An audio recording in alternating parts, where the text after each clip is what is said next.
नमस्कार। आज हम बात करेंगे गीता के 13वें अध्याय प्रकृति, पुरुष तथा चेतना के श्लोक क्रमांक 1 एवं 2 के बारे में। अर्जुन उवाच प्रकृतिं पुरुषं चैव क्षेत्रं क्षेत्रज्ञमेव च एतद्वेदितुमिच्छामि ज्ञानं ज्ञेयं च केशव। श्री भगवान उवाच इदं शरीरं कौन्तेय क्षेत्रमित्यभिधीयते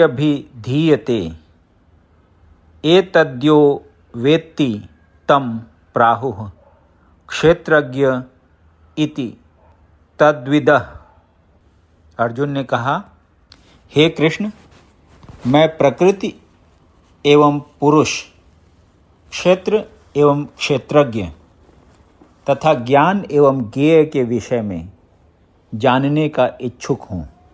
श्री भगवान ने कहा, हे कुंती पुत्र, यह शरीर क्षेत्र कहलाता है और इस क्षेत्र को जानने वाला क्षेत्रज्ञ है।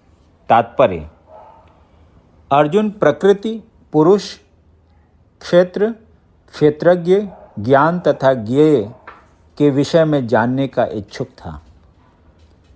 जब उसने इन सबों के विषय में पूछा तो कृष्ण ने कहा कि यह शरीर क्षेत्र कहलाता है और इस शरीर को जानने वाला क्षेत्रज्ञ है। यह शरीर बद्ध जीव के लिए कर्म क्षेत्र है। बद्ध जीव इस संसार में बंधा हुआ है और वह भौतिक प्रकृति पर अपना प्रभुत्व प्राप्त करने का प्रयत्न करता है। इस प्रकार प्रकृति पर प्रभुत्व दिखाने की क्षमता के अनुसार उसे कर्म क्षेत्र प्राप्त होता है। यह कर्म क्षेत्र शरीर है। और यह शरीर क्या है? शरीर इंद्रियों से बना हुआ है।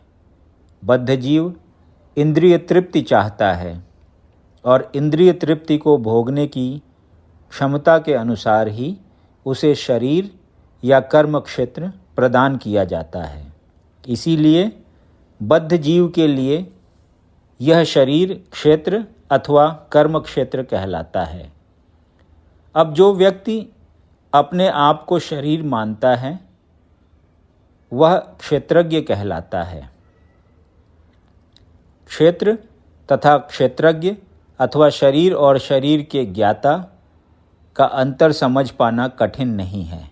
कोई भी व्यक्ति यह सोच सकता है कि बाल्यकाल से वृद्धावस्था तक उसमें अनेक परिवर्तन होते रहते हैं, फिर भी वह व्यक्ति वही रहता है।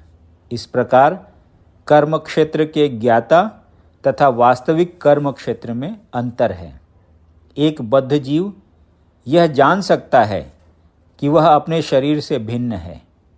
प्रारंभ में ही बताया गया है कि देहिनो अस्मिन्, जीव शरीर के भीतर है और यह शरीर बालक से किशोर, किशोर से तरुण तथा तरुण से वृद्ध के रूप में बदलता जाता है और शरीरधारी जानता है कि शरीर परिवर्तित हो रहा है। स्वामी स्पष्टतः क्षेत्रज्ञ है। कभी कभी हम सोचते हैं मैं सुखी हूँ, मैं पुरुष हूँ, मैं स्त्री हूँ, मैं कुत्ता हूँ, मैं बिल्ली हूँ। ये ज्ञाता की शारीरिक उपाधियाँ हैं, लेकिन ज्ञाता शरीर से भिन्न होता है। भले ही हम तरह तरह की वस्तुएं प्रयोग में लाएं, जैसे कपड़े इत्यादि, लेकिन हम जानते हैं कि हम इन वस्तुओं से भिन्न हैं। इसी प्रकार थोड़ा विचार करने पर हम यह भी जानते हैं कि हम शरीर से भिन्न हैं। मैं, तुम या अन्य कोई जिसने शरीर धारण कर रखा है क्षेत्रज्ञ कहलाता है, अर्थात वह कर्म क्षेत्र का ज्ञाता है और यह शरीर क्षेत्र है, साक्षात कर्म क्षेत्र है। भगवद गीता के प्रथम 6 अध्यायों में शरीर के ज्ञाता तथा जिस स्थिति में वह भगवान को समझ सकता है उसका वर्णन हुआ है। बीच के 6 अध्यायों में भगवान तथा भगवान के साथ जीवात्मा के संबंध तथा भक्ति के प्रसंग में परमात्मा का वर्णन है। इन अध्यायों में भगवान की श्रेष्ठता तथा जीव की अधीन अवस्था की निश्चित रूप से परिभाषा की गई है।